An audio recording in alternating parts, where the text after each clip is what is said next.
Good evening students, ये class 12th का revision batch है।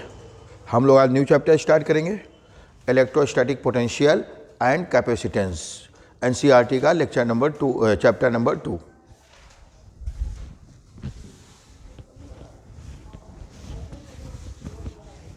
देखिए,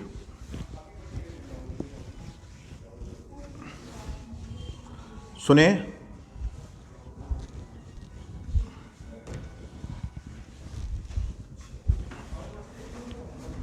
सबसे बड़ी यूनिट यही है, ठीक है।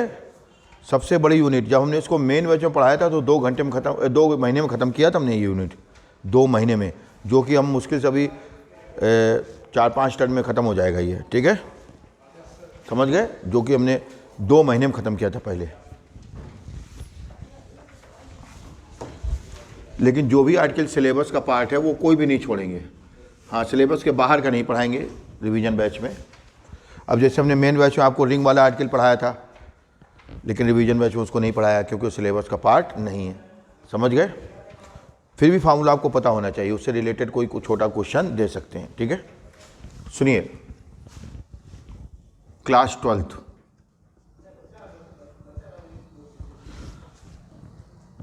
रिवीजन बैच,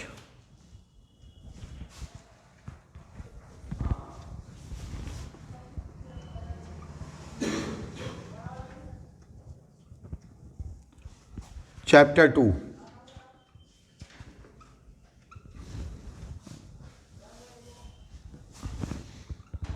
क्या नाम है चैप्टर 2 का? Electrostatic potential.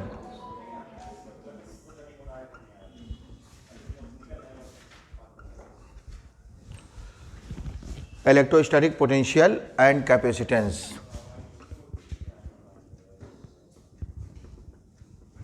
लेक्चर 1, चैप्टर 2 का लेक्चर 1। और सबसे ज़रूरी चीज़ सीबीएसई वाले बच्चों के लिए 72 डेज, आईएससी वाले इसमें 8 और कम कर लें, समझ गए। 72 डेज यानी 70 वाली बेल्ट ख़त्म होने वाली है, समझ आया। 90 वाली बेल्ट पे आए थे तुम, देखो पता चला, समझ आई बात। तो सबसे पहले इस चैप्टर को स्टार्ट करेंगे हम लोग नोट से। अगर इलेक्ट्रिक फील्ड में पॉजिटिव चार्ज रखा हुआ है तो फोर्स कहाँ लगता है? बोलो, इलेक्ट्रिक फील्ड में अगर पॉजिटिव चार्ज रखा हुआ है तो फोर्स कहाँ लगता है? इलेक्ट्रिक फील्ड की डायरेक्शन में। बता आद्रिका, अच्छा तूने बोला है, वेरी गुड, ठीक है। अगर निगेटिव चार्ज है तो अपोजिट डायरेक्शन में। हम लोग बार बार इसको यूज़ करेंगे, ठीक है। इस पूरी यूनिट में यूज़ कर रहे हैं और आगे भी करेंगे, नहीं समझे। अगर पॉजिटिव चार्ज इलेक्ट्रिक फील्ड में रखा हुआ है तो इलेक्ट्रिक फोर्स कहाँ लगेगा? In the direction of electric field. और निगेटिव चार्ज पे opposite to the direction of electric field. Clear? Second point, as we move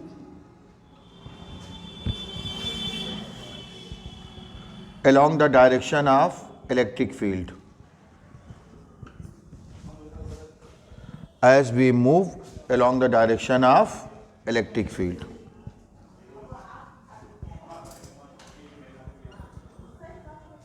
electric potential decreases.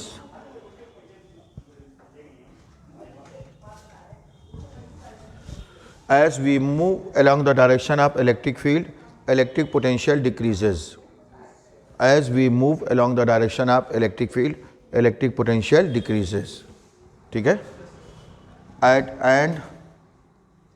At infinity it becomes 0.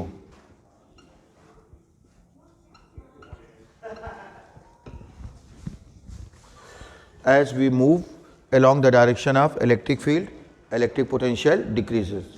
और पेपर में brain का use किया जाता है, कम हो या ज़्यादा यूज़ करना पड़ता है। अब जैसे हमने बताया, इलेक्ट्रिक फील्ड की डायरेक्शन में चल रहे हैं तो पोटेंशियल क्या हो रहा है? डिक्रीज हो रहा है। अगर इलेक्ट्रिक फील्ड के अपोजिट चलेंगे तो पोटेंशियल क्या होगा? इंक्रीज होगा। समझ गए? हमने क्या कहा, समझ आया? पेपर में ब्रेन का यूज़ करना पड़ता है, अब जैसे ये इलेक्ट्रिक फील्ड है,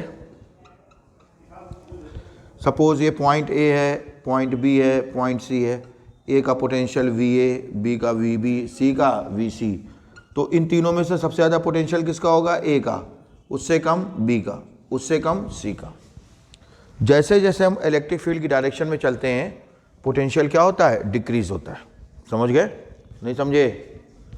as we move along the direction of electric field, electric potential decreases and at infinity it becomes zero।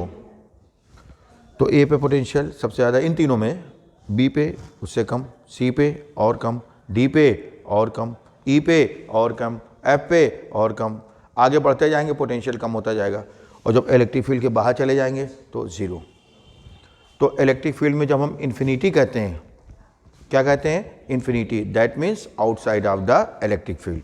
Clear? No doubt? तो पहले हम देखेंगे इलेक्ट्रिक पोटेंशियल की डेफिनेशन। किसकी डेफिनेशन देखेंगे? Electric potential. उससे हम निकालेंगे, पहले इलेक्ट्रिक पोटेंशियल डिफरेंस की देखेंगे, पोटेंशियल डिफरेंस की, फिर उससे निकालेंगे पोटेंशियल की डेफिनेशन। ठीक है? ये दोनों पॉइंट हम बार बार यूज करेंगे।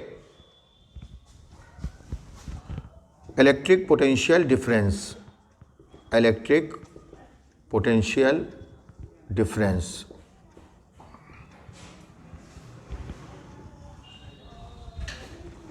ये यूनिफॉर्म इलेक्ट्रिक फील्ड है।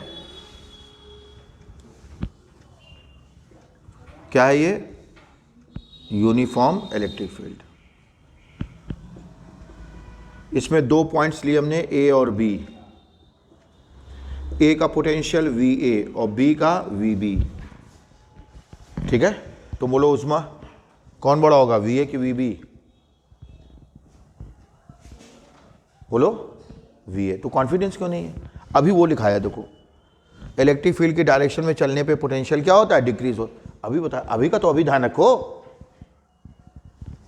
तो ए का पोटेंशियल ज़्यादा होगा क्योंकि ये इलेक्ट्रिक फील्ड की डायरेक्शन में पहले आए और वो बाद में है, तो बी का कम होगा। ठीक है? अगर हम यहाँ पे टेस्ट चार्ज रखें,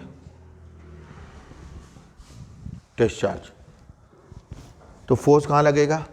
इलेक्ट्रिक फील्ड की डायरेक्शन में। टेस्ट चार्ज रखें तो फोर्स कहाँ लगेगा? इलेक्ट्रिक फील्ड की डायरेक्शन। पॉजिटिव चार्ज होता है ना टेस्ट चार्ज पे, पॉजिटिव ही तो लेते हैं। अब देखिए, वो पूरा नोट किया सबने? साथ में करते चलो, साथ में। ठीक है? क्योंकि हम लोगों को 10 टन की चीज़, बल्कि 12 टन की चीज़ कम से कम 4 टन 5 टन में ख़त्म करनी है। 1/3 तो करना है। समझ गए? अब फोर्स लग रहा है टुवर्ड्स राइट और लेके कहाँ जा रहे हैं? Towards left. देखो फोर्स, हम इसको बी से ए पे ले जाएंगे, यानी लोअर पोटेंशियल से हायर पोटेंशियल। समझ गए? फोर्स लग रहा है टुवर्ड्स राइट और लेके कहाँ जा रहे हैं? Towards left. यानी हमें वर्क करना पड़ेगा किसके अगेंस्ट? फोर्स के अगेंस्ट। समझ गए? सपोज हमें कितना वर्क करना पड़ा? W। कितना वर्क करना पड़ा? Clear? The ratio of work done to bring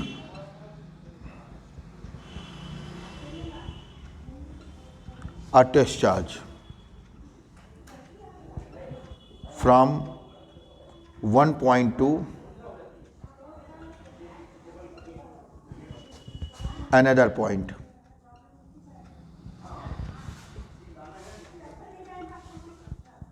inside the electric field to the value of test charge, to the value of test charge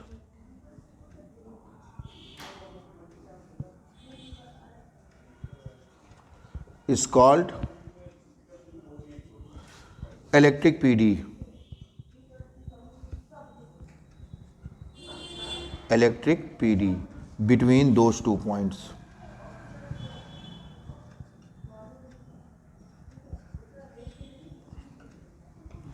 क्या बताया? The ratio of work done, the ratio of work done to bring a test charge from one point to another point. To bring a test charge from one point to another point inside the electric field to the value of test charge. To the value of test charge.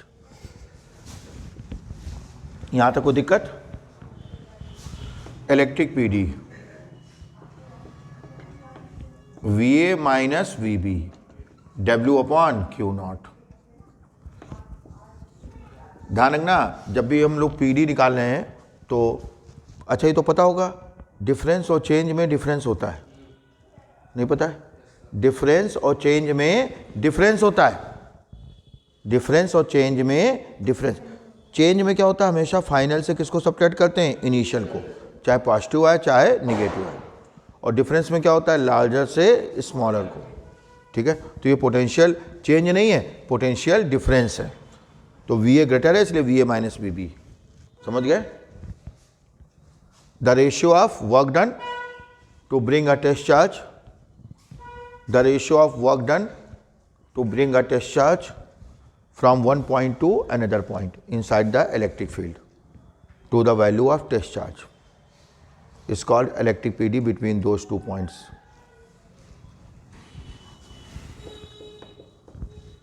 Unit क्या हो जाएगी इसकी?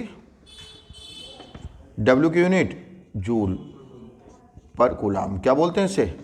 Volt. Joule पर coulomb को ही क्या कहा जाता है? Volt. Clear? Dimensional formula joule ml square T minus 2, coulomb का क्या होता है? AT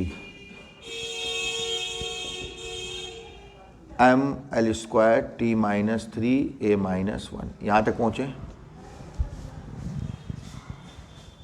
ये नोट सबने नोट कर लिया ना? पॉजिटिव चार्ज और फोर्स कहाँ लगता है? इलेक्ट्रिक फील्ड की डायरेक्शन में, और निगेटिव चार्ज पे अपोजिट डायरेक्शन।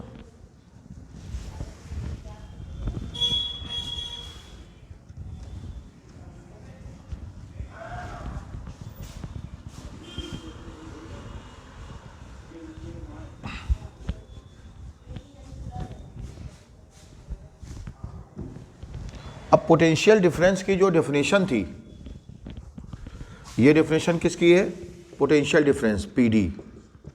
इससे हम पोटेंशियल की डेफिनेशन निकालेंगे। पोटेंशियल डिफरेंस की डेफिनेशन से हम किसकी डेफिनेशन निकालेंगे? पोटेंशियल की। यहां तक पहुंच गए? ठीक, सुनिए। पोटेंशियल हो या पोटेंशियल, पहले नोट करो, बराबर आओ पहले।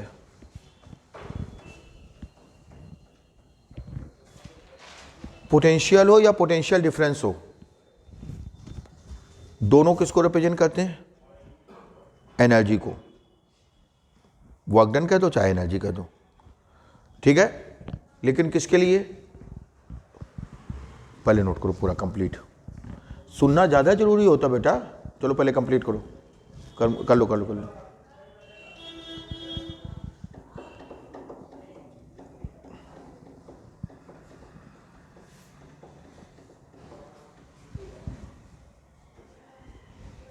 तो हमने क्या कहा? पोटेंशियल हो या पोटेंशियल डिफरेंस, दोनों एक्चुअल में किसको रिप्रेजेंट करते हैं? एनर्जी, स्पेंट एनर्जी और वर्क डन। लेकिन किसके लिए? यूनिट चार्ज, यानी 1 कूलाम के लिए। नहीं समझे? जैसे Q नॉट को ले जाने में कितना वर्क करना पड़ रहा है? W। तो 1 कूलाम को ले जाने में कितना वर्क करना पड़ेगा? W upon Q। यही तो पोटेंशियल डिफरेंस है। देखो, तो Q नॉट को ले जाने में कितना वर्क करना पड़ रहा है? W। तो यूनिट चार्ज को ले जाने में W अपॉन Q। समझ गए? अभी नहीं समझे? यूनिट चार्ज का मतलब 1 कूलाम, यूनिट चार्ज का मतलब। तो ध्यान रखेंगे, पोटेंशियल हो या पोटेंशियल डिफरेंस हो, दोनों किसको रिप्रेजेंट करते हैं? स्पेंट एनर्जी और वर्क डन। लेकिन किसके लिए? यूनिट चार्ज, 1 कूलाम के लिए। जैसे कोई कहे डेंसिटी है, तो डेंसिटी किसको रिप्रेजेंट करती है? मास को। लेकिन किस मास को? यूनिट वॉल्यूम के। किसी भी सब्सटेंस का यूनिट वॉल्यूम ले लो, उसका जो मास होगा उसी को डेंसिटी कहेंगे। तो डेंसिटी किसको रिप्रेजेंट करती है? मास को। लेकिन किसके मास को? यूनिट वॉल्यूम के। वैसे ही पोटेंशियल या पोटेंशियल डिफरेंस किसको रिप्रेजेंट करते हैं? स्पेंट एनर्जी और वर्क डन। अरे वर्क डन या स्पेंट एनर्जी बात तो एक ही है, लेकिन किसके लिए? यूनिट चार्ज के लिए, यानी 1 कूलम्ब के लिए। क्लियर? ठीक। अभी तक क्या था? ए और बी दोनों पॉइंट्स इलेक्ट्रिक फील्ड के अंदर थे। अब हम क्या मानेंगे? पॉइंट ए तो इलेक्ट्रिक फील्ड के अंदर है, लेकिन बी इलेक्ट्रिक फील्ड के बाहर है। यानी अभी तक हम क्या कर रहे थे? इलेक्ट्रिक फील्ड के अंदर ही मूव करा रहे थे। अब हम क्या करेंगे? बाहर से लाएंगे इलेक्ट्रिक फील्ड। जब बी इलेक्ट्रिक फील्ड के कहां पहुंच जाएगा? बाहर। नहीं समझे? तो इलेक्ट्रिक पोटेंशियल डिफरेंस की जो डेफिनेशन है, उससे हम इलेक्ट्रिक पोटेंशियल की डेफिनेशन फाइंड करेंगे। Electric potential,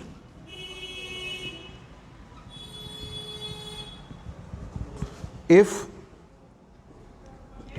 point A is situated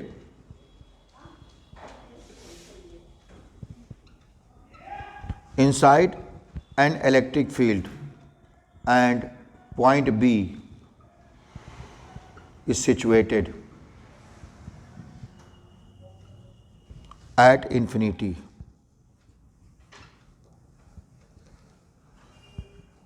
then तो पॉइंट ए कहाँ सिचुएटेड है? इलेक्ट्रिक फील्ड के अंदर। और पॉइंट बी कहाँ सिचुएटेड है? इन्फिनिटी पे। हाँ वही, इन्फिनिटी मतलब इलेक्ट्रिक फील्ड के बाहर होता है। अब सुनना, बी तो ये हो गया, ए सपोज ये हो गया, ये इलेक्ट्रिक फील्ड हो गया। अब टेस्ट चार्ज को हम लाएंगे बी से ए पे।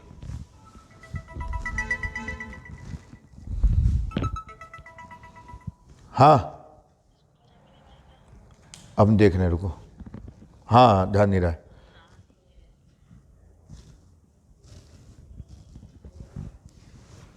तो टेस्ट चार्ज को हम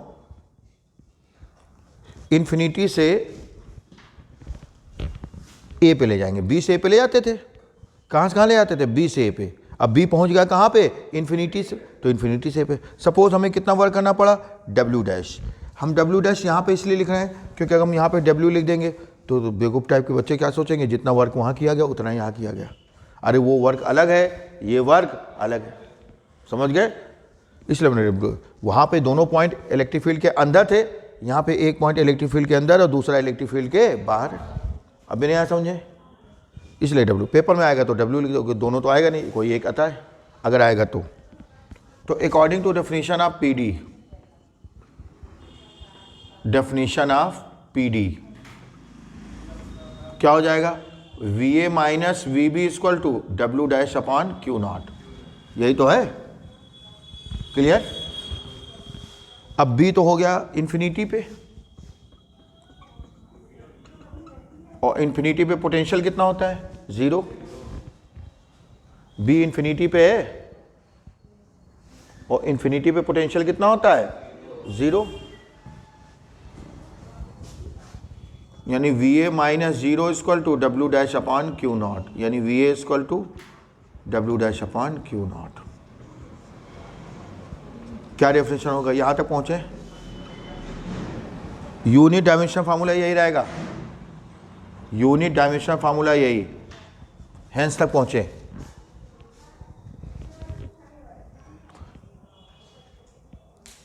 unit dimension formula same.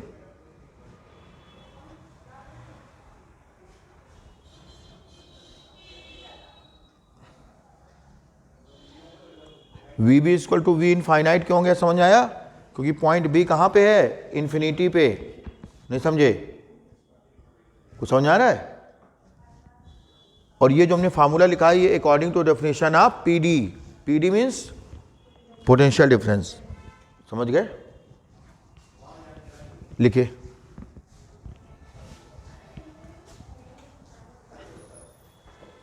Hence के बाद लिखें the ratio of work done, the ratio of work done to bring a test charge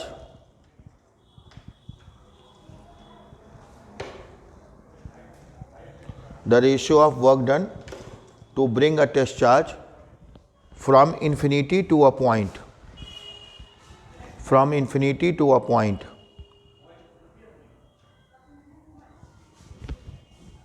inside the electric field, inside the electric field, to the value of test charge, to the value of test charge, comma, is called electric potential. Electric potential at that point. ठीक है, बस दोनों में अंतर समझ में आया। वहां पे क्या लाते थे, एक पॉइंट से दूसरे पॉइंट तक, और दोनों पॉइंट कहाँ होते थे, इलेक्ट्रिक फील्ड के अंदर। यहां पे कहाँ लाने, इन्फिनिटी से उस पॉइंट तक जिस पॉइंट पे हमें पोटेंशियल फाइंड करना है। इन्फिनिटी से उस पॉइंट तक, इन्फिनिटी से उस पॉइंट तक, इन्फिनिटी से, इन्फिनिटी का मतलब outside of the electric field, infinity का मतलब आउटसाइड ऑफ द, तो इन्फिनिटी से उस पॉइंट तक जहां पे हमें पोटेंशियल क्या करना है, फाइंड करना है। समझ गए, कोई डाउट? तो ratio of work done to bring a test charge from infinity to a point inside the electric field to the value of test charge is called electric. दोनों वही फार्मूला है, बस यहाँ पे दोनों पॉइंट इलेक्ट्रिक फील्ड के अंदर है, यहाँ पे एक पॉइंट इलेक्ट्रिक फील्ड के अंदर है और दूसरा इलेक्ट्रिक फील्ड के बाहर। अब भी नहीं समझे? तो चाहे पोटेंशियल हो या पोटेंशियल डिफरेंस हो, दोनों किसको रिप्रेजेंट करेंगे, वर्क डन, यानी spent energy for unit charge. Unit charge means 1 coulomb. Clear? ठीक, एक सेकंड रुकिए जरा, सुनो। एक्चुअल में पोटेंशियल क्या है, अगर हम ये पता करें, या पोटेंशियल का सिग्निफिकेंस क्या है। जैसे हम लोग जानते हैं लेंथ ये होती है, ब्रेड्थ ये होती है, हाइट ये होती है, डेंसिटी ये होती है, मास ये होती है। पोटेंशियल क्या है, अगर इसको हम पता करें। ठीक है, थोड़ा एग्जांपल देखें।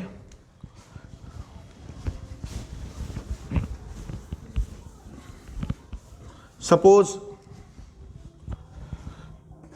ए बी सी, मान लेते हैं सी का पोटेंशियल 100 वोल्ट है, बी का 200 वोल्ट है, ए का 3, फॉर एग्जांपल। इसका मतलब क्या है, 1 कूलम चार्ज को सी तक लाने में, कहां से लाने में, इन्फिनिटी से, यानी इलेक्ट्रिक फील्ड के बाहर से। ठीक है, 1 कूलम चार्ज को पॉइंट सी तक लाने में कितना वर्क करना पड़ेगा, 100 जूल। अरे 100 वोल्ट का मतलब जूल पर कूलम, वोल्ट का मतलब जूल पर, और चूंकि 1 कूलम हमने पहले बोल दिया तो आपको बोलने की जरूरत ही नहीं है। तो 1 कूलम चार्ज को पॉइंट सी तक लाओगे, कितना वर्क करना पड़ेगा, 100 जूल। पॉइंट बी तक लाओगे तो, और पॉइंट ए तक लाओगे तो, क्या मतलब हुआ, जितना ज्यादा पोटेंशियल वहां तक चार्ज को लाना उतना ज्यादा टफ। यानी potential is just like height, potential is just like height. अब जैसे मान लेते सपोज आप दुबई घूमने गए और तुमने सोचा कि हम बुर्ज खलीफा स्टेयर से चढ़ेंगे टॉप फ्लोर तक। बुर्ज सब टालेस्ट बिल्डिंग है ना, tallest building of the world, 157 floor, तुम उससे चढ़ेंगे। तो अगर आपको 10th फ्लोर तक जाना है तो आपको कम वर्क करना पड़ेगा, 20th फ्लोर तक जाना है तो ज़्यादा वर्क, 50th फ्लोर तक जाना है तो और ज़्यादा वर्क, और अगर टॉप फ्लोर पे जाना है 157 तो और ज़्यादा वर्क।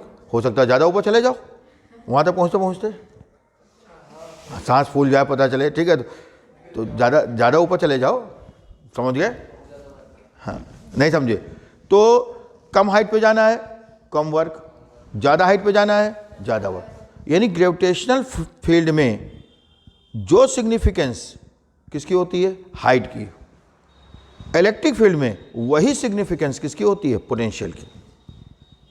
अगर किसी चार्ज को लो पोटेंशियल पे लाना है कम वर्क करना पड़ेगा, हाई पोटेंशियल पे लाना है ज़्यादा वर्क, और ज़्यादा हाई पोटेंशियल पे और ज़्यादा वर्क। तो potential is just like height. Clear? आपको पता है फोर्स अगर कांस्टेंट है तो वर्क डन कैसे निकालते हैं, फोर्स इनटू डिस्प्लेसमेंट। फोर्स अगर कांस्टेंट है तो वर्क डन कैसे निकालते हैं, फोर्स इनटू डिस्प्लेसमेंट, डायरेक्ट। कम से कम 4-5 हज़ार बार बताया हमने ये, कम से कम 11 से लेकर अभी तक। फोर्स अगर कांस्टेंट है तो टोटल वर्क डायरेक्ट निकल आता है, फोर्स इनटू डिस्प्लेसमेंट। लेकिन अगर वेरिएबल है तो इंटीग्रेशन से, पहले स्मॉल वर्क डन निकालेंगे फिर इंटीग्रेट करेंगे तब टोटल वर्क डन। नहीं समझे? फोर्स अगर कांस्टेंट है तो टोटल वर्क डन डायरेक्ट निकल आता है, फोर्स इनटू डिस्प्लेसमेंट। नहीं समझे? लेकिन अगर फोर्स वेरिएबल है तो पहले हम लोग स्मॉल वर्क डन निकालेंगे for a small displacement D R या डी एस, फिर इंटीग्रेट करेंगे तब टोटल वर्क डन। नहीं समझे? और यहाँ पे फोर्स वेरिएबल होगा। यहाँ क्या, अब जो जहाँ भी मिलेगा वेरिएबल ही मिलेगा, बहुत रेयर में मिले आपको कांस्टेंट। कांस्टेंट फोर्स छोटे बच्चों के लिए होता है, एलकेजी यूकेजी प्री प्रेप वालों के लिए। बड़े हो गए हो ना तुम लोग। अब जहाँ फोर्स मिलेगा वेरिएबल, बाय चांस कहीं कांस्टेंट मिल जाए तो अलग चीज़ है, ज़्यादातर क्या मिलेगा, वेरिएबल। यानी आपको वर्क डन हमेशा किससे निकालना पड़ेगा, इंटीग्रेशन से। क्लियर? देखिए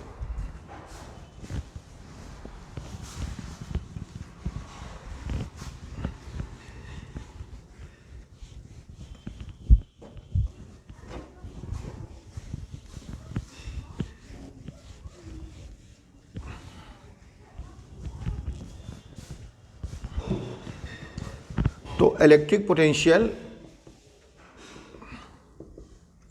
प्रोड्यूस्ड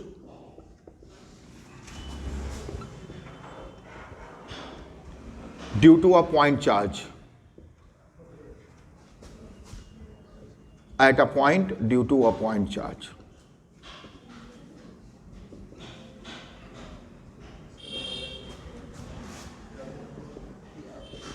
शांत रहो बेटा।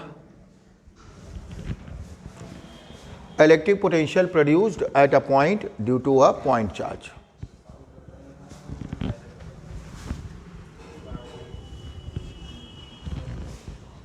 Electric potential produced at a point due to a point charge. सुनिए,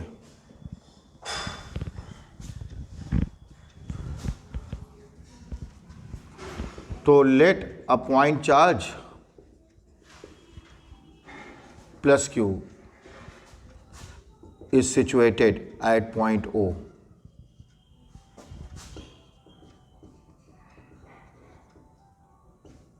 and due to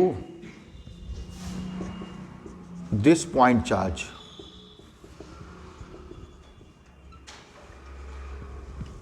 let a point charge plus q is situated at point O, and due to this point charge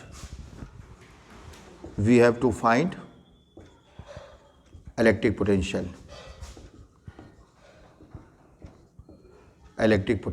at point P,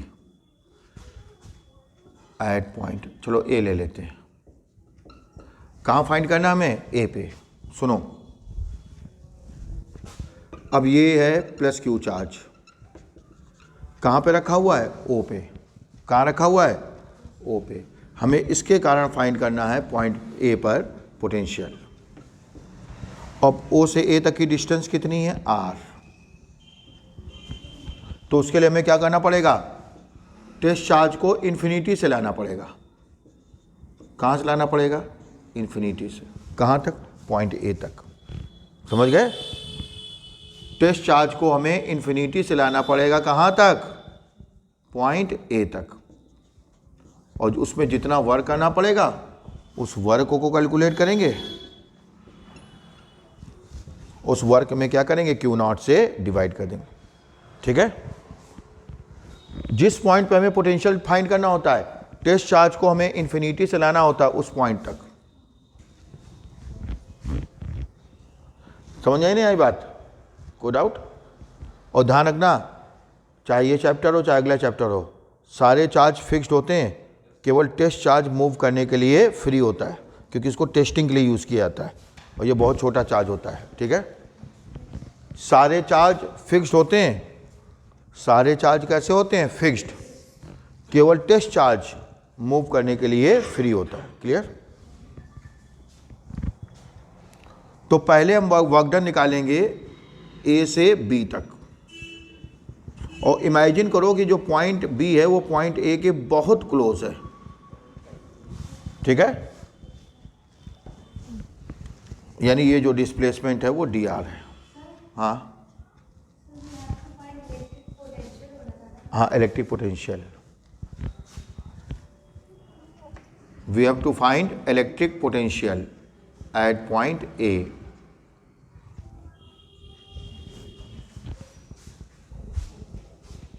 नहीं समझे, हम लोग electric potential पढ़ रहे हैं ना। तो let a point charge plus Q situated at point O and due to this point charge we have to find electric potential at point A.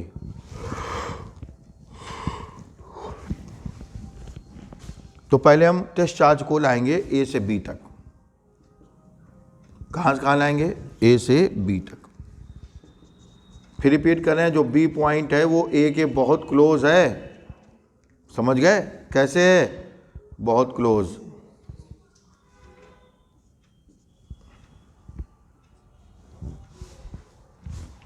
तो पहले इस पे फोर्स निकालो। क्या निकालो? फोर्स। ठीक है, नहीं समझे? तो पहले वर्क डन कहाँ से कहाँ तक निकालेंगे? ए से बी तक, स्मॉल वर्क डन। फिर इंटीग्रेट कर देंगे, इन्फिनिटी से ए तक निकाल लेंगे। कोई डाउट? देखिए, electric force acting on test charge plus Q not,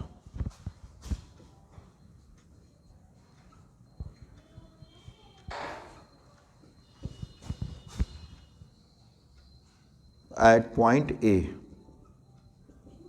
अगर ए पे रखा हो टेस्ट चार्ज तो कितना फोर्स लगेगा?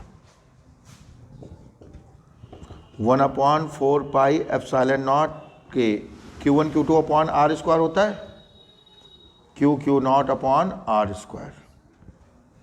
डायरेक्शन क्या होगी? Towards right, right hand, towards right hand. Equation number first. अगर टेस्ट चार्ज पॉइंट ए पे रखा हुआ है तो कितना फोर्स लगेगा? 1/4 pi epsilon nought Q nought upon R square. किससे लिखा है ये हमने? Coulomb's law. ये भी दिखा दो, using Coulomb's law.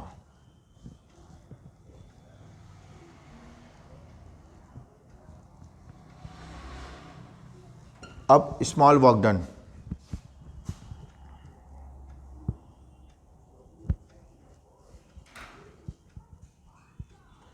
to bring the test charge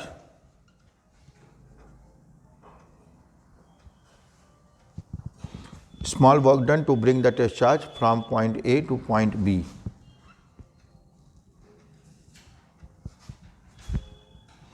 during small displacement dr.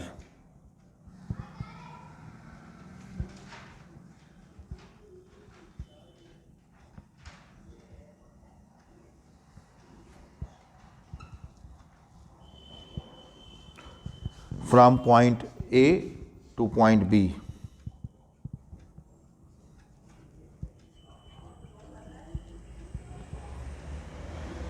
कितना हो जाएगा small work done DW? F vector dot DR vector. अब आप कह दो FDR डायरेक्ट क्यों नहीं लगा दिया? अरे एक ही डायरेक्शन में होते, डायरेक्ट लिख देते। अब अपोजिट डायरेक्शन में F कहाँ है? टुवर्ड्स राइट, और लेके कहाँ जाना है? Towards left. यानी बीच का एंगल कितना हो गया? 180। कितना हो गया इन दोनों के बीच?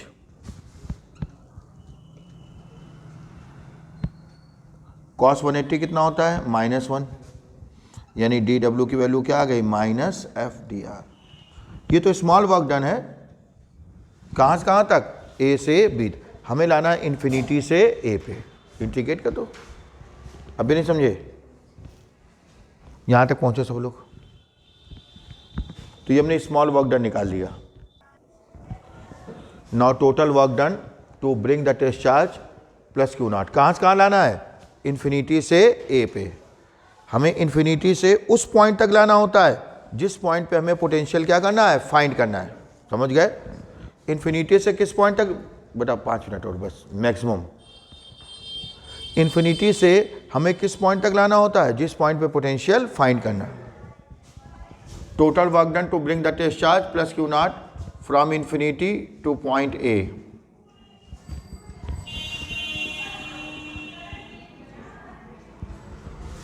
To point A।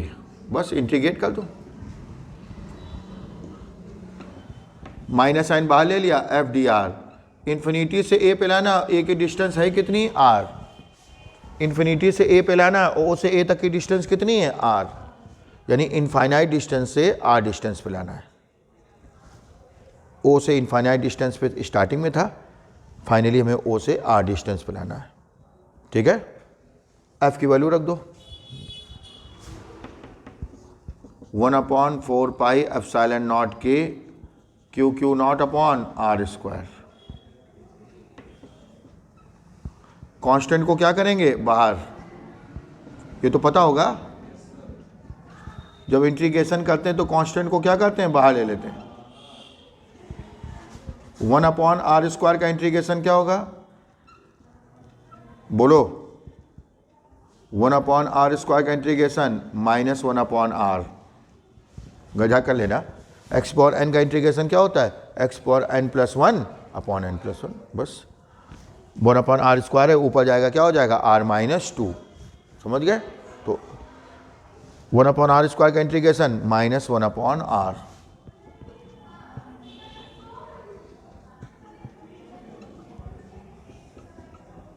Minus sign बाहर ले लो, माइनस माइनस प्लस हो गया, लिमिट रख दो, माइनस साइन बाहर ले लेंगे, माइनस माइनस प्लस हो गया, लिमिट रख दो। लिमिट कैसे रखते हैं, upper limit minus lower limit, पहले आर की जगह अपर लिमिट, माइनस बाहर ले लिया, माइनस माइनस प्लस, पहले आर की जगह अपर लिमिट, फिर माइनस साइन, फिर लोअर लिमिट, 1/∞ कितना हो जाएगा 0, वर्क डन आ गया। अब इस वर्क डन में क्या करेंगे, क्यू नॉट से डिवाइड कर देंगे। इक्वेशन 2 तक पहुंचे, इस वर्क डन में क्या करेंगे, क्यू नॉट से डिवाइड कर देंगे, पोटेंशियल आ जाएगा।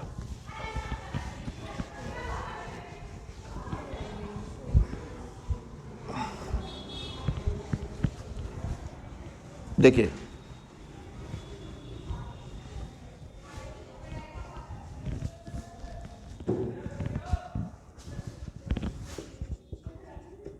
इलेक्ट्रिक पोटेंशियल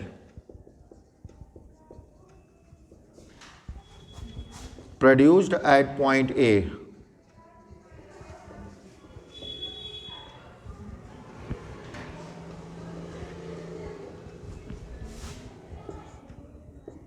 W/Q0, यही तो होता है। The ratio of work done to bring a test charge from infinity to a point to the value of test charge is called electric potential at that point। Work done निकाल ही चुके हैं, value put कर दें। W की value क्या आ जाएगी, 1/4 pi epsilon not के Q Q not upon R square, Q naught से क्यू नॉट कैंसल, Q/R। आपको केवल क्या ध्यान रखना है, Q/R, केवल क्या ध्यान रखना है, और ये W की वैल्यू हमने कहाँ से रखी है, फ्रॉम इक्वेशन 2। एयर या वैक्यूम के लिए लिखेंगे तो K की वैल्यू क्या हो जाएगी 1, समझ गए।